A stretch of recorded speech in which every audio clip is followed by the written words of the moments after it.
Las intoxicaciones causadas por picaduras y mordeduras de animales son consideradas un importante tema de salud pública en México. Las actividades en zonas agrestes pueden implicar un riesgo de contacto con alguno de estos animales. Es importante que el personal conozca y reconozca aquellas especies consideradas de importancia médica toxicológica. A continuación, abordaré el tema de la atención primaria del paciente intoxicado por mordedura de serpientes, en especial las de cascabel, que son las que predominan de la familia de los vipéridos, y también de las coralillos, que pertenecen a la familia de los elápidos, así como abordaré el tema de los alacranes, pertenecientes a la familia de los centruroides, y aunque existen dos especies de arañas consideradas de importancia médico-toxicológica, solamente abordaré el de las viudas.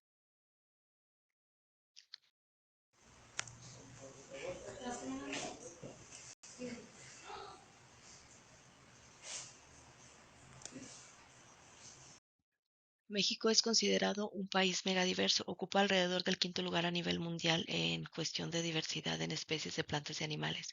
En lo que va del año se han reportado múltiples casos de picaduras y mordeduras de animales. Es importante tomar en cuenta que solo a partir de los últimos años se le ha dado importancia a este tema. Muchos de los casos que ocurren en comunidades rurales o en áreas donde no se tiene tanta manera tan fácil de comunicarse, a veces se ocurren subregistros o no se reportan. Inicialmente abordaremos el alacranismo, también conocido como IPA, intoxicación por piquete de alacrán, o APA, accidente por piquete de alacrán. Esta entidad es considerada un problema de salud pública que puede poner en riesgo de vida a las personas. Se reportan más de 300,000 casos por picadura de alacrán al año. Es importante saber que a nivel nacional existen muchas especies que son registradas.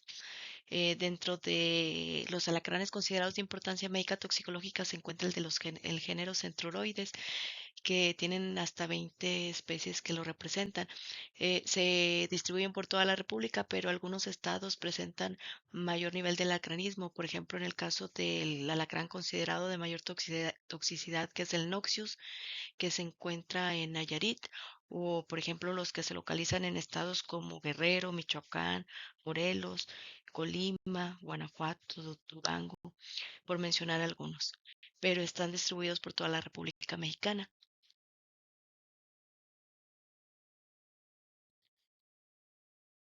Si bien muchas de las características de los alacranes, también denominados escorpiones porque significan lo mismo, eh, son inespecíficas, sí hay ciertas características anatómicas que puede guiarnos para determinar si la especie es de importancia médica toxicológica. En algunas ocasiones los alacranes pueden tener dos bandas oscuras, como por ejemplo en el caso del Vitatus, pero hay especies como el Noxius, que es considerado el más venenoso a nivel de la República, es más oscuro o tiende a ser incluso rojizo. Entonces el color puede ser muy variable, pero hay algunas características anatómicas que nos pueden guiar. Por ejemplo, el que tenga doble púa o espolón en la parte de la cola, el que tenga los pedipalpos muy finos, largos y delgados. Los pedipalpos son los que comúnmente conocemos como tenazas o las pincitas donde agarran a la presa. El que los tenga finos y delgados significa que su veneno es tóxico, es decir, no requiere de que esta parte anatómica tenga demasiada fuerza o que tenga una estructura muy grande, porque su veneno es suficiente para lo que es cazar, para comer. También otra de las características que es considerada la de mayor especificidad es que tengan un esternón triangular. Este es en la parte ventral del alacrán. Para observarlo, obviamente hay que manipularlo, lo que este está contraindicado, es decir, nunca se debe manipular una especie, se considere o no se considere venenosa. Hay que evitar a toda costa la manipulación. Es importante que cuando se esté en áreas rurales se evite manipular troncos o rocas, que es donde suelen estar este tipo de animales por sus hábitos de esconderse para evitar ser picados, porque ellos pican por defensa.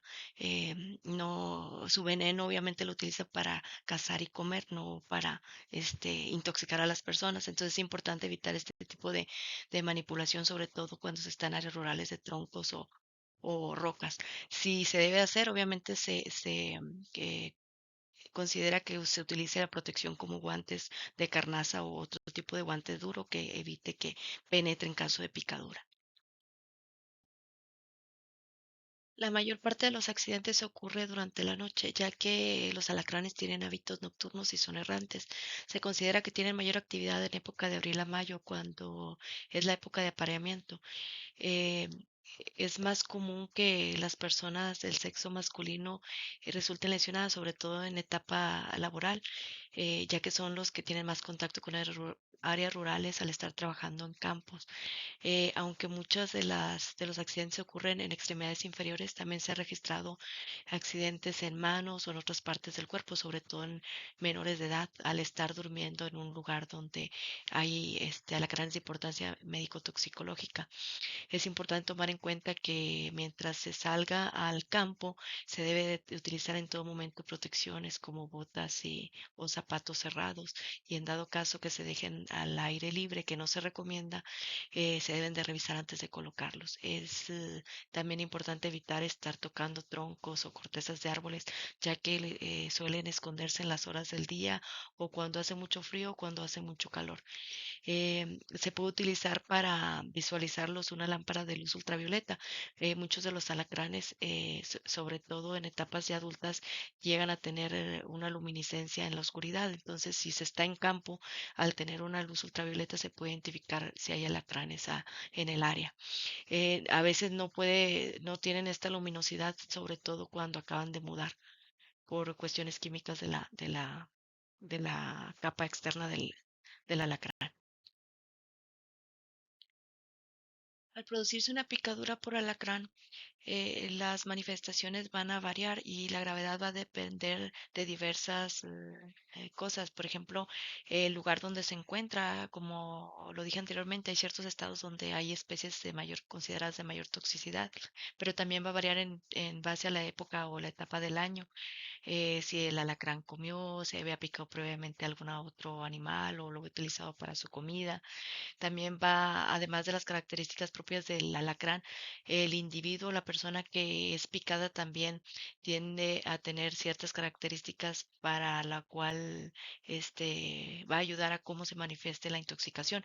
Por ejemplo, la edad, una edad menor, por ejemplo, en niños menores de 5 años es más grave, en pacientes o personas que son muy grandes de edad, que tienen enfermedades o comorbilidades, em, el peso de la persona, la sensibilidad también al veneno, entre muchas otras cosas.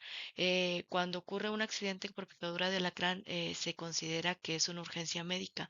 El paciente debe trasladarse lo más rápido posible al hospital, un hospital con poder resolutivo. Al final hablaré de ello. Asimismo, también sobre el qué no hacer, que es muy común que se utilicen remedios caseros que no son útiles y que al contrario retrasan la atención definitiva del paciente, y en algunos casos llegan a enmascarar el cuadro clínico y por ende, pues obviamente el paciente puede agravarse. Mm, Ahí, ¿cómo funciona el veneno? Bien, la fisiopatología, bueno, el veneno de los alacranes tiene una elevada toxicidad debido a su compleja mezcla de componentes, proteínas, lípidos, péptidos, entre otros. Los venenos propios del alacrán se llaman escorpaminas. Eh, Estos venenos dañan al individuo y producen diversas manifestaciones clínicas, sobre todo si son especies consideradas venenosas. Cuando el alacrán pica, vierte el veneno de su vesícula o receptáculo que se encuentra en la parte de la cola, que se denomina telzón, por medio de lo que es el aguijón.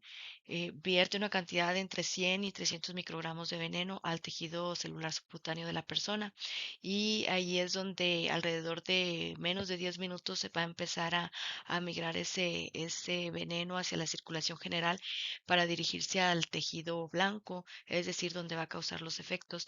Generalmente las escorpaminas tienen una afinidad selectiva por el sistema nervioso central y periférico, entonces va a causar alteraciones celulares, alterando permeabilidad de membrana, entre otras cosas, y es donde se manifiestan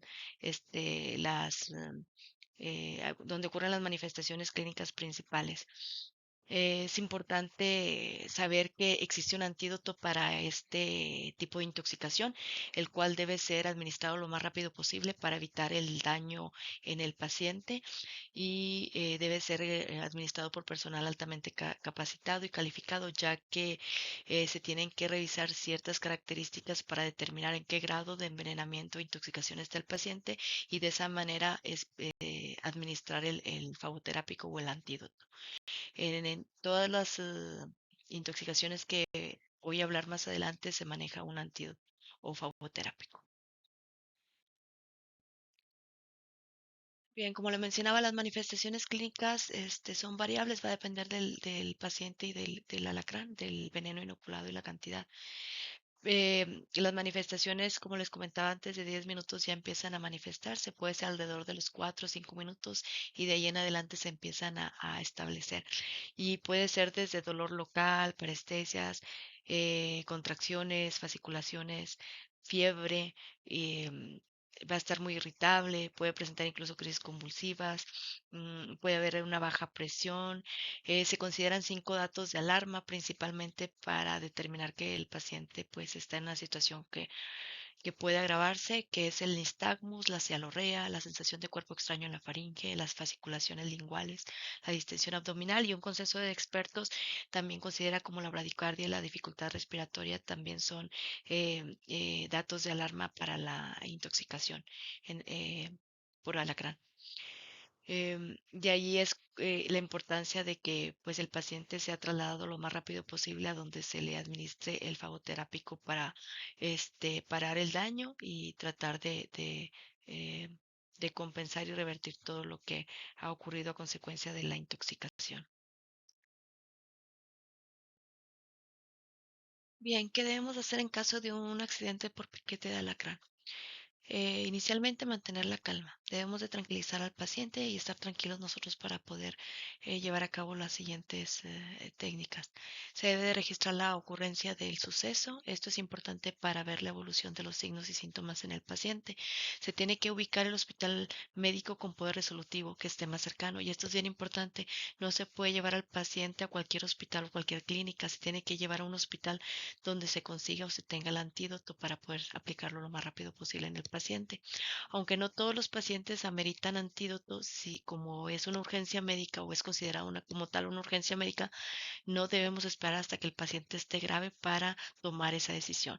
Lo debemos de llevar. Si en el hospital el paciente no evoluciona con datos de gravedad, pues es posible que no le administren antídoto o que le administren una dosis o 2 dosis dependiendo de cómo se vea y cómo haya evolucionado durante el transcurso del accidente. Se puede mantener inmovilizada la parte afectada. Esto no indica que se tiene que apretar, no se debe colocar torniquete y trasladar al paciente lo más rápido posible. Es importante que si se tiene conocimiento de primeros auxilios, se monitoreen sus signos vitales y se registren los síntomas que vaya presentando el paciente. Si es posible y sin necesidad de exponerte a que tú también recibas una picadura, se debe tomar una fotografía al alacrán que hizo el piquete, siempre y cuando no te expongas, y la otra es que sea una fotografía que sea de buena calidad para identificar a la especie que provocó el accidente. Lo que no se debe hacer es, en primer lugar, administrar remedios caseros. Es muy común que tras cualquier evento de este tipo, lo primero que se administre sean cosas que nos enseñaron desde la infancia, ajo, alcohol, isodine o cualquier otro tipo de productos, incluso dan remedios orales eh, que se toman, en algunos hacen que se coman el alacrán que los picó.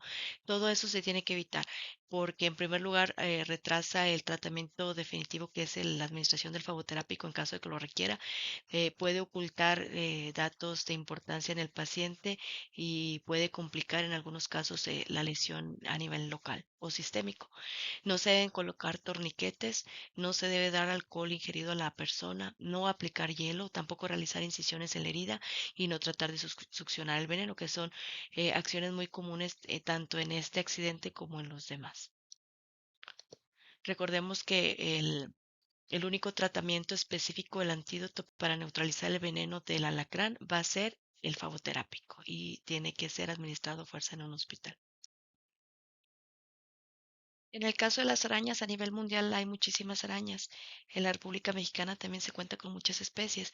Dentro de las consideradas de importancia médica a nivel mundial son seis, dos de las cuales se encuentran en la República Mexicana, que son la Loxoceles, que es conocida como la araña violinista, araña parda o araña reclusa. Hay muchas especies en la República Mexicana, pero me voy a enfocar solamente en las Latrodectus, conocidas también como capulinas o viudas negras. La intoxicación que ocurre por mordedura de este tipo de araña se conoce como latrodectismo. El accidente ocurre generalmente porque la araña se siente agredida, es decir, cuando las manipulas sin querer o las aplastas, ellas van a responder con la mordida como respuesta. Se reconocían tres especies, recientemente se dio a conocer que hay una cuarta especie, la Latrodectus mactans, la viuda negra conocida comúnmente, la Hesperus, la Geometricus y la más reciente que es la Occidentalis. Lo característico de esta araña es que tiene el cuerpo, que es decir, la parte trasera, que es el opistosoma en forma de globo, aunque hay otras arañas que se le pueden parecer, pero esta tiene la característica de que tiene una mancha o una marca en forma de reloj, que no siempre tiene esa forma de reloj rojo y tampoco no siempre es de ese color. Puede estar presente, puede ser color claro, color crema, color naranja o puede estar ausente. Va a variar dependiendo de la especie y la edad en la que se encuentre la araña. Entonces, aunque es algo muy característico, no siempre va a ser este posible de ver, aparte de que está en la parte ventral, es decir, por abajo de la araña. Entonces, también se recomienda no manipularlas para determinar si eso no es de importancia médica toxicológica. Es importante tener esto en cuenta. El veneno de la araña se considera que es mucho más venenoso que el de la cascabel, que el de la serpiente de cascabel. El veneno es tan poderoso que puede esta araña alimentarse de insectos artrópodos, pero también de otros mamíferos como por ejemplo lagartijas o víboras, ratones e incluso aves. Por el tamaño de la presa, pues obviamente da por entendido que el veneno es demasiado poderoso y muy tóxico. Este tipo de veneno contiene una enzima que se llama alfa-latrotoxina y causa parálisis del sistema nervioso central. Eh, en un, en un momento voy a hablar sobre las manifestaciones clínicas. Las manifestaciones clínicas varían desde leves a severas, pasando desde síntomas a nivel local hasta sistémico, que pueden llegar a poner en riesgo la vida de las personas si no se aplica el antídoto. El grupo etario más afectado es la edad pediátrica. Los que tienen mayor vulnerabilidad son los lactantes. El sitio que más comúnmente muerden son los dedos de la mano. Cabe destacar que la araña hembra es mucho más grande que el macho. No quiere decir que el macho no tenga veneno, sino que como el tamaño es más pequeño, los quelíceros, que es con lo que inoculan, con lo que muerden, inoculan el veneno, obviamente no pueden traspasar la piel, pero la hembra al ser más grande sí. Entonces, son las que causan las intoxicaciones. El paciente puede llegar a sufrir un paro cardiorrespiratorio. Además de los pacientes pediátricos, los menores de 7 años, pacientes que tienen alguna comorbilidad como enfermedades cardíacas, adultos mayores, embarazadas, son considerados de mayor riesgo como en el resto de las intoxicaciones. El veneno de la Latrodectus es considerado un neurotóxico muy potente. Tiene neurotoxinas que se llaman latrotoxinas, de las cuales una de ellas es la alfa-latrotoxina. Causa alteraciones a nivel sistema nervioso central y puede llegar a causar la muerte de los pacientes. Es importante determinar en qué grado de intoxicación o envenenamiento está para poder administrar el tratamiento en base a ese nivel de intoxicación. ¿Qué debo de hacer en caso de accidente? Se van a seguir las mismas medidas que en el caso de la intoxicación por picadura de alacrán. Es importante tomar en cuenta que la fisiopatología de este veneno es diferente al alacrán. En este puede venir la aparición de manifestaciones clínicas o de los signos clínicos a partir de los 30 minutos y puede ser variable desde manifestaciones a nivel local como el dolor hasta manifestaciones sistémicas como sudoración, calambres, fasciculaciones, dolor abdominal, dolor lumbar, salivación excesiva, etcétera, hasta ponerse en un cuadro más grave como los alteraciones cardiovasculares y respiratorias. Entonces es importante tomar en cuenta que entre más rápido se lleva el paciente para administrar el fagoterápico o el antídoto, va a tener mayor nivel de supervivencia el paciente, sobre todo si es un paciente de riesgo como lo había mencionado anteriormente. Igual no se deben administrar remedios caseros, es común que existan incluso algunos tratamientos homeopáticos que son específicos para este tipo de intoxicación, pero no sirven, al contrario, enmascaran y retrasan la atención definitiva para los pacientes, igual que el resto, no aplicar torniquetes, no dar administrar alcohol.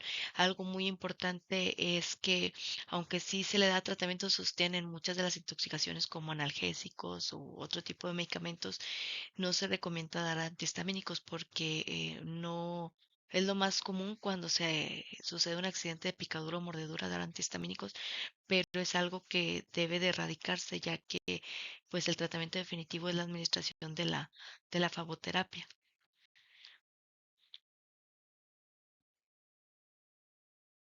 En el caso de las serpientes venenosas en México hay muchas especies y subespecies. El de la familia de los celápidos se encuentran las serpientes conocidas como las coralillo, que pertenecen a las micrurus o micruroides. También está la pelamis, que es conocida como serpiente marina, aunque no hay tantos reportes de accidentes con ese tipo de serpiente. En el caso de las familias de los vipéridos o Viperidae, se encuentran las crótalos, las botrops y los aquistrodon. Me voy a enfocar específicamente en las crótalos o serpientes de cascabel, que es la que más predomina a nivel de la República Mexicana. El ofidismo, que es el accidente causado por envenenamiento o intoxicación por mordedura de serpiente, es un problema también de salud pública. Anualmente a nivel mundial se estima que ocurren 5 millones de mordeduras y en México casi por año se reportan alrededor de 4.000 casos. En toda la República hay distribución de serpientes de este tipo.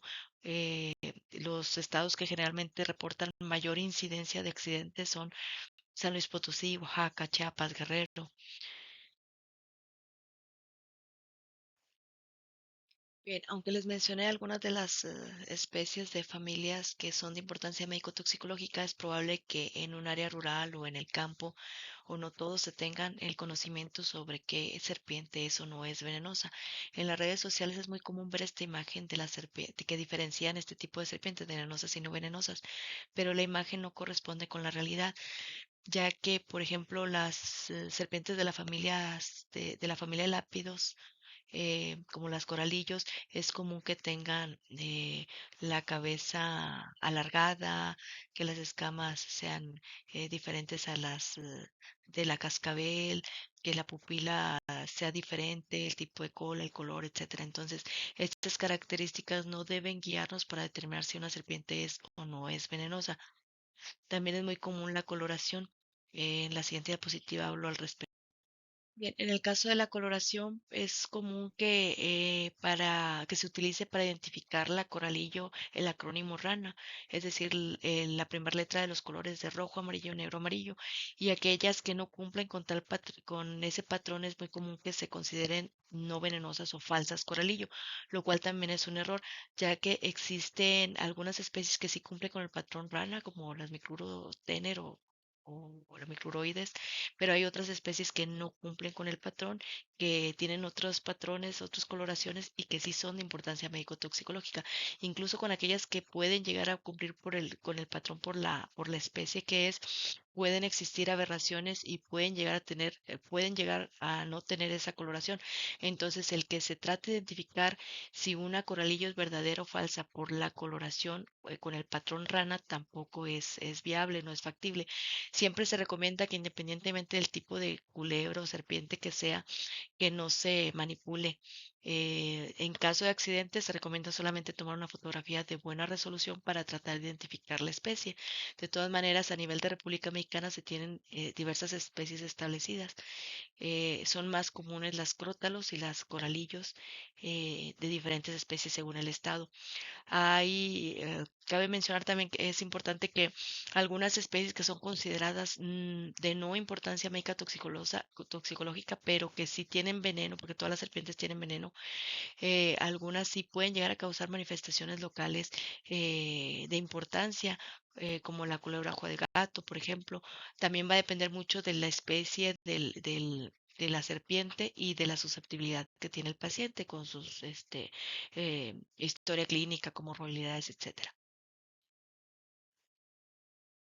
También es muy común escuchar que para identificar si una coralillo es falsa o es verdadera se utiliza el patrón rana, es decir, aquella serpiente con color rojo, amarillo, negro, amarillo se considera verdadera y aquellas que no cumplen ese patrón se consideran falsas, lo cual también es un error. Hay algunas especies como la Micrurus tener que sí cumple con el patrón rana, pero que puede llegar a tener aberraciones, es decir, no llegar a cumplirlo y sí se considera de importancia médico-toxicológica y hay otras serpientes coralillo que no cumplen con ese patrón, que tienen diferencias en la coloración, eh, por ejemplo, en color crema, amarillo, o blanco, pero que sí son de importancia médico-toxicológica a nivel de la República. Entonces, tratar de identificar si una serpiente es verdadera o es falsa por medio de ese acrónimo es erróneo y se puede llegar al riesgo de que al manipularla porque se cree falsa ocurre el accidente o mordedura, que de hecho es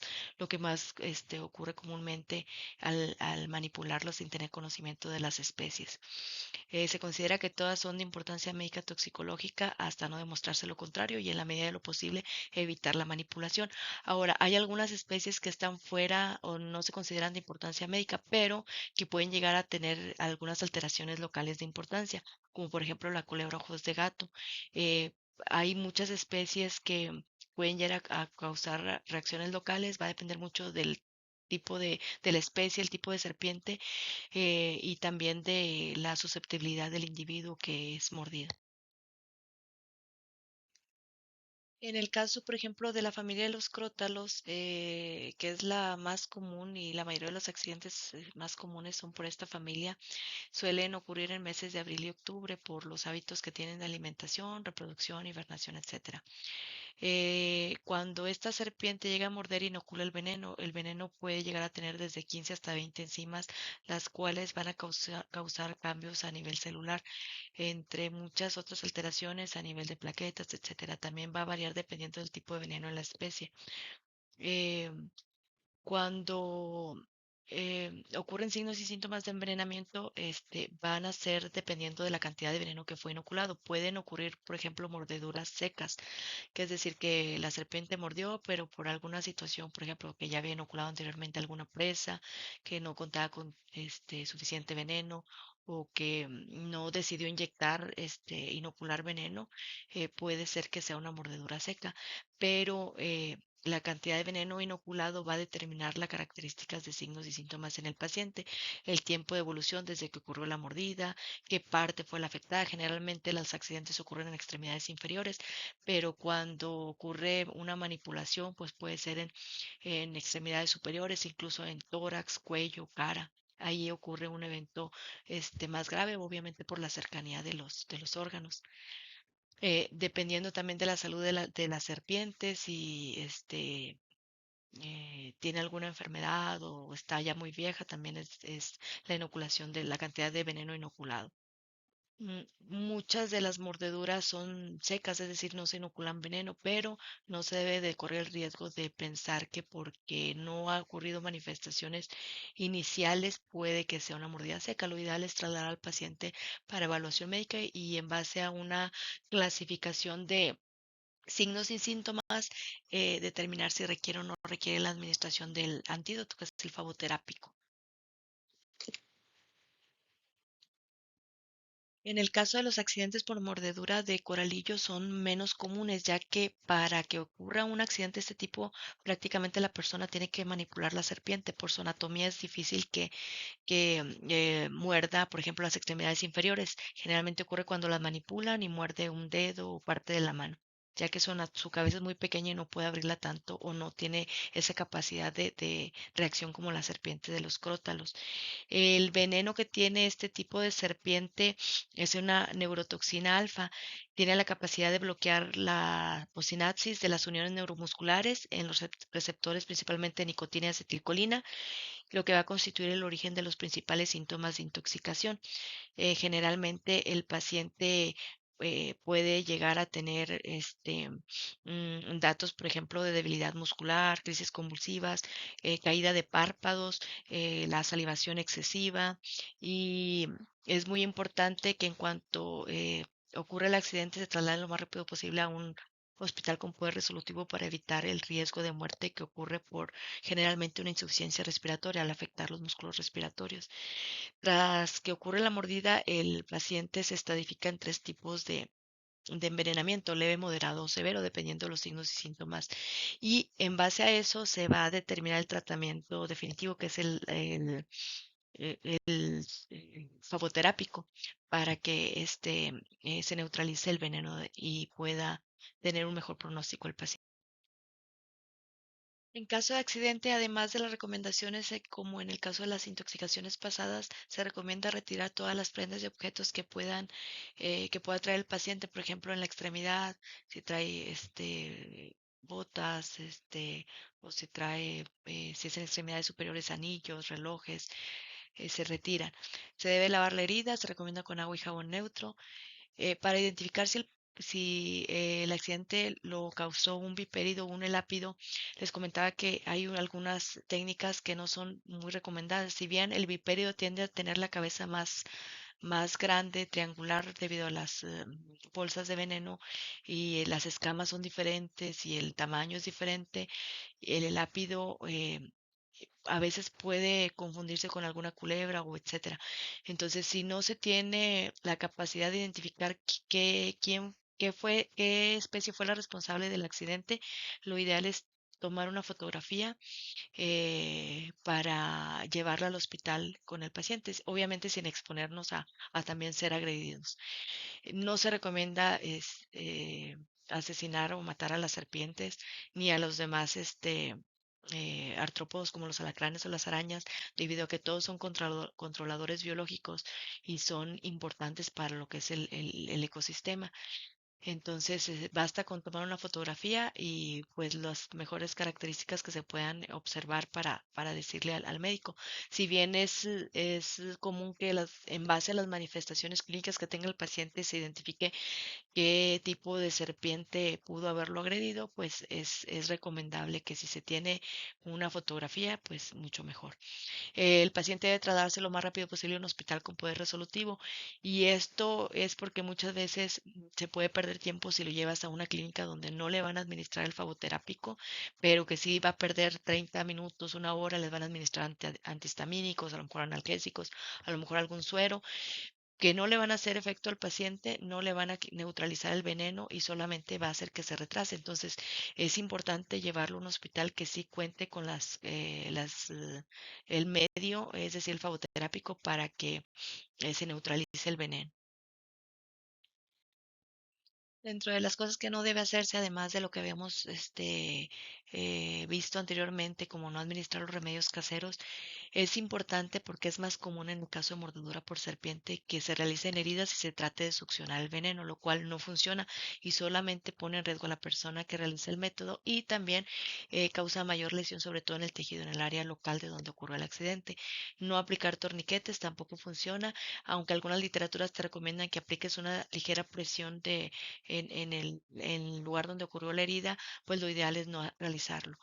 Eh, es importante también que no se utilicen, por ejemplo, es muy común que vendan succionadores que los oferten para personas que realizan senderismo, campismo, que salen a lugares agrestes, que para utilizarlos en caso, como primeros auxilios en caso de que ocurra un accidente de este tipo. No hay, hasta la fecha, eh, artículos que demuestren que sirven. Se recomienda que no se utilicen. De hecho, pueden llegar a causar mayor lesión en lo que es la herida. El tratamiento definitivo es el fagoterápico y lo importante aquí es trasladar al paciente lo más rápido posible. Si bien el tema de especies que se consideran de importancia médico-toxicológica es demasiado extenso y se puede ahondar mucho en cuestiones de la biología, la fisiopatología de lo que es las manifestaciones clínicas, el tratamiento específico, es importante tomar en cuenta que lo más efectivo es prevenir.